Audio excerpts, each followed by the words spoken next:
President Trump तो बार बार इस ख्वाहिश का इजहार कर रहे हैं। सो मतलब कि जब गजा बोर्ड ऑफ पीस बना था उस वक्त भी अब्राहम अकॉर्ड्स की बात छिड़ गई, उस वक्त भी ये हुआ कि गालिबन पाकिस्तान पे दबाव ना बढ़े। अब तो ये बिल्ली कम से कम थैले से आधी या पूरी या जितनी भी है वो बाहर तो आने लगी है। सो पाकिस्तान तरीके इंसाफ की क्या स्ट्रेटजी होनी चाहिए? कोई प्रेसिडेंट ट्रंप के बयान पे कोई प्रोटेस्ट देखने में नहीं आया, कोई मसम्मत देखने में नहीं आई, कोई पाकिस्तान तरीके इंसाफ ने अपना ऑफिशियल बयान नहीं दिया कि प्रेसिडेंट ट्रंप को पाकिस्तान के बारे में ऐसी बात ही नहीं करनी चाहिए, पाकिस्तान पे ऐसा दबाव डालने का तासुर भी नहीं देना चाहिए। तो पाकिस्तान तरीके इंसाफ की स्ट्रेटजी क्या होनी चाहिए? अभी तक खामोश क्यों है पीटीआई इस मामले पे? मेरे ख्याल में हुकूमत का के मौक़िफ़ का भी शायद इंतज़ार हो, क्योंकि बहरहाल इशू ऐसा है कि इस पर सियासत किसी को नहीं करनी चाहिए। पाकिस्तान का जो प्रिंसिपल स्टैंड है उसी को सबने सपोर्ट करना है। जिस तरह अभी हाल ही में आपने मुलाजा किया होगा कि ईरान वाले मामले पे जब मज़ाकरात चल रहे थे और वाइस प्रेसिडेंट के यहाँ और बाकी जो उनके जो भी जिम्मेदार थे वो आए हुए थे, तो हुकूमती वक्त हमारे पास आके रिक्वेस्ट की कि आप अपना पिंडी का जलसा मौखर करें। हमने पाकिस्तान की खातिर उसको मौखर किया। पिछले साल पाक भारत जंग में भी कौमी असम्बली के फ्लोर पे मैंने, उमर अयूब साहब ने, अभी हाल ही में ईरान वाले मामले पे भी स्टार्ट मैंने ही किया और सबने उसको सपोर्ट किया। फिर जेल के अंदर से इमरान खान साहब का मैसेज भी मोहतरम सलमान सफदर साहब के थ्रू आ गया। मेरे ख्याल में ये इशू भी ऐसा ही है जिसपे मैं नहीं समझता कोई एक दूसरे के खिलाफ पॉइंट स्कोरिंग करेगा। फॉरेन ऑफिस का इस पे बयान आ जाए, अगर मुझे यकीन है 99 नहीं 100% यकीन है कि पाकिस्तान के उसूली मौक़िफ़ पे मबनी ही होगा फ़लस्तीन इशू पे, तो हम उस पे हम सब एक हैं। फ़लस्तीन वाले मामले पे हम 1 इंच भी इसराइल को सपोर्ट नहीं कर सकते। जो बोर्ड ऑफ पीस की आपने बात की है उसको तो मैं बोर्ड ऑफ फेराउस कहता हूँ, फिरौनों का बोर्ड है, क्योंकि जिनके साथ जुल्म हुआ है उनका उधर कोई नुमाइंदा ही नहीं है, उसके तो हम किसी सूरत भी सपोर्ट नहीं करते। बल्कि एक सवाल हमने जरूर उठाया था, बल्कि मैंने उठाया था कौमी असम्बली के फ्लोर पे, और वो था मियाँ साहब से कि जो ट्रंप हैं, ट्रंप सपोर्टर है सबसे बड़ा नेतन्याहू का और उनके हाथों में फ़लस्तीनियों का खून है, तो पाकिस्तान की तरफ से ट्रंप के लिए नोबेल पीस की नॉमिनेशन थी, उस पर हम सबने बड़ा एहतजाज किया था। लेकिन इस इशू पे लेट्स सी फॉरेन ऑफिस क्या जवाब देता है। हमारा वही प्रिंसिपल स्टैंड है जो कायदे आज़म का है, और मुतअद्दिद बार इमरान खान साहब ने बतौर वज़ीर आज़म ये बात की है कि मसला फ़लस्तीन पे इसराइल के खिलाफ जो कायदे आज़म का प्रिंसिपल स्टैंड है वही इमरान खान का है और वही तरीके इंसाफ का है।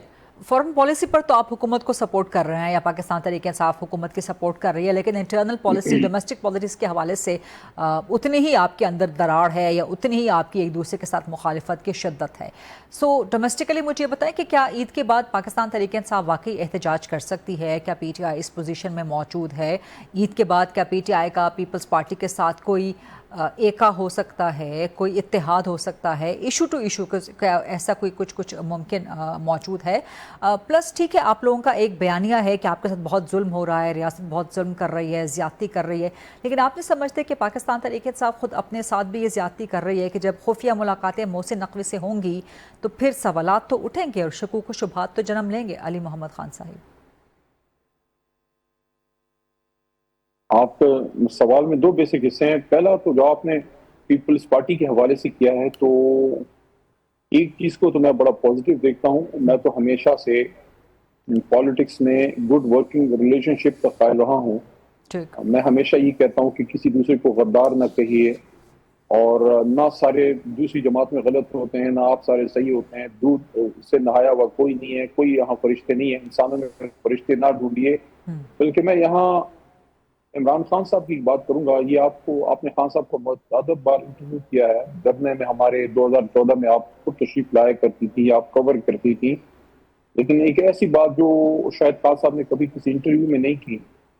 तो इमरान खान पार्लियामेंट हाउस में आए हुए थे, और ये 2013 से 18 के बीच में जो हमारा वो अपोजिशन का जमाना था, तो वो आए हुए थे, लॉबी में बैठे हुए थे, अंदर वजू करने लगे बैठे थे वो, तो मैं साथ ही जो लॉबी है जहां लोग चाय शाय पीते हैं वहां मैं भी साथ बैठा हुआ था, कोई और नहीं था। मैंने उनसे एक शख्स के बारे में पूछा खान साहब ये कैसा आदमी? खान साहब ने कहा कि यार अली, मैं जो है अब इस तरह लोगों को नहीं देखता, मैं ये देखता हूँ कि इसमें पॉजिटिव्स कितनी हैं और नेगेटिव्स। अगर पॉजिटिव ज्यादा हैं तो ठीक है, ओके, क्योंकि ऐसा नहीं हो सकता कि हम बिल्कुल ही कोई शख्स हमें बोल के पाक साफ मिल जाए। तो इसलिए मैं ये समझ, थोड़ी सी तमहीद मैंने इसलिए बांधी कि अगर खैबर पख्तूनख्वा पे मैं नजर डालूं तो सुहेल आफरीदी और गवर्नर साहब ने कुंडी साहब के बीच में एक अच्छी वर्किंग रिलेशनशिप پختونخوا کے حقوق کے حوالے سے میں دیکھ رہا ہوں کہ وہ جو وہاں گندم کا ایشو اٹھا یا کچھ اور ایشوز، اس پہ وہ دونوں ایک بات کر رہے ہیں. تو یہ اچھی بات ہے کہ عوام کے لیے دونوں جماعتیں ایک بات کریں. لیکن جو آپ کے سوال میں اس کے ساتھ دوسرا کنیکٹڈ کوسچن تھا پیپلز تو پارٹی کے حوالے سے، سپلیمنٹری سوال لے لیجئے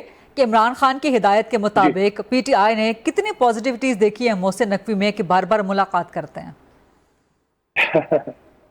میں ایک بات کا جواب دوں، اس طرف آتا ہوں کہ پیپلز پارٹی کے ساتھ مل کے احتجاج کا بھی آپ کا ایک سوال تھا اپنے پہلے سوال میں. میں نہیں سمجھتا کہ مل کے کوئی احتجاج کی کوئی آپشن ہے، کیونکہ زرداری صاحب صدر ہیں، وہ حکومت کا حصہ ہیں، 2 صوبوں میں ان کی حکومت ہے، ہی از اے اسٹیک ہولڈر، وہ ریاست کے کچھ انتہائی کلیدی عہدوں پہ پیپلز پارٹی براجمان ہے. اور میں یہ بھی کہہ دوں کہ پیپلز پارٹی اس بوجھ سے مبرہ نہیں ہو سکتی جو اس دور میں ہوا ہے. یہ نہیں کہہ سکتے کہ یہ تو نون لیگ کی حکومت تھی، انہوں نے کہ نہیں آپ بھی ان کے ساتھ ہیں. نون لیگ کو میں یہ کہوں گا اس دور میں جو ظلم ہوئے ہیں ساتھیوں یا سیاسی لوگوں کے ساتھ یا عوام کے ساتھ، کبھی آپ اس کو کسی نوکر پیشہ پہ نہیں اس پہ رکھ سکتے. اب آپ سے تاریخ پوچھے گی کہ آپ کے دور میں ایک سابق وزیر اعظم کے ساتھ یہ یا ان کی وائف کے ساتھ یا 80 سالہ ڈاکٹر یاسمین کے ساتھ یہ سارا کچھ ہوتا رہا. یہ سوال تاریخ میں میاں صاحب کو 26ویں 27ویں ترامیم کا، میاں نواز شریف کی میں بات کروں، لیڈر ان کا جماعت تو وہ ہیں، ان کو دینا پڑے گا. جہاں تک محسن نقوی کا ہے، سوری جواب لمبا ہو رہا ہے، نقوی صاحب کا میں یہ کہوں گا کہ دیکھیے اس سے اگر ملاقات ہوئی ہے دونوں سہیل صاحب یا بیرسٹر گور صاحب، اس پہ میں نے کل ٹویٹ کی ہے، اور وہ یہ ہے کہ اگر اپنے کسی ذاتی مقصد کے لیے نہیں ہے، جو کبھی بھی ذاتی مقصد کے لیے کیوں ملیں گے، اگر خان صاحب کی رہائی یا ملکی معاملات کی بہتری یا جو سیاسی ابتری ہے اس میں کوئی بہتری لانے کے لیے میٹنگ ہوئی ہے، تو میں تو سمجھتا ہوں کہ میں اپنی، اگر آپ میرے سے پوچھیں دنیا میں اگر کسی سے سب سے زیادہ نفرت میں کر سکتا ہوں تو وہ نیتن یاہو ہوگا.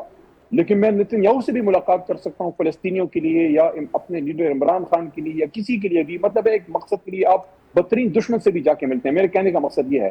تو محسن نقوی کوئی ذاتی دشمن تو نہیں ہے، ایک سیاسی مخالف ہے. اس سے اگر ان کی میٹنگ ہوئی ہے تو مجھے ٹرسٹ ہے. کیوں؟ میں اس پہ ختم کرتا ہوں. عمران خان کو گوہر پہ ٹرسٹ ہے تو چیئرمین بنایا، عمران خان کو سہیل پہ ٹرسٹ ہے تو اس کو وزیر اعلیٰ بنایا ہے. تو جب تک ان کو عمران خان کا ٹرسٹ حاصل ہے میں ان پہ ٹرسٹ کروں گا.